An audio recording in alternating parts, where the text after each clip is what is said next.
ฮึฮึฮึมานอยู่บ่เบิ่งมานบ่เออเออเออตาตุ๊บผลักยาม ฮะผลักยามพอบ่ได้เคยผูกไว้นี่มาผูกช่องอันจะบ่อืมอืเจ็ดดอก กระดาษเขาหลักได้เนาะ ว่าผูกช่องอันก็ผูกว่าเดียวผูกเอาเจ้าวานนี่คือว่าเจ้าก็มาผูกมานอะไรกินแต่ปลากระบอกนะอันนั้น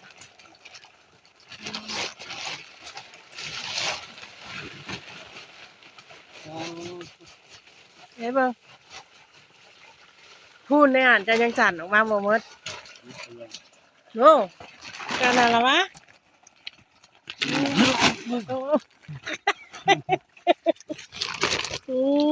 มีแต่ปลากระบอกงามๆ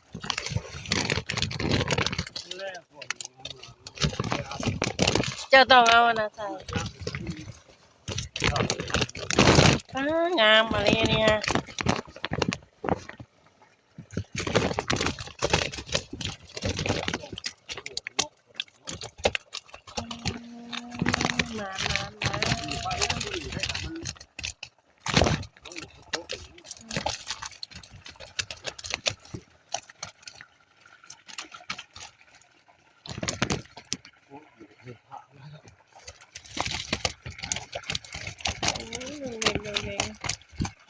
งามอะไร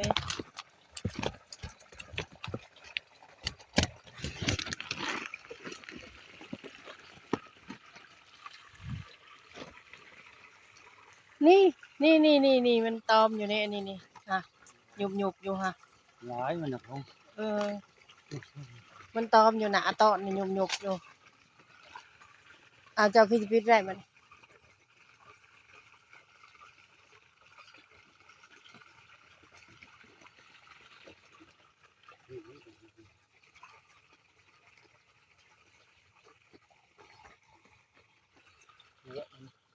คำจังหน่อยเจ้าก็มาอีกปลาผมลงฮะ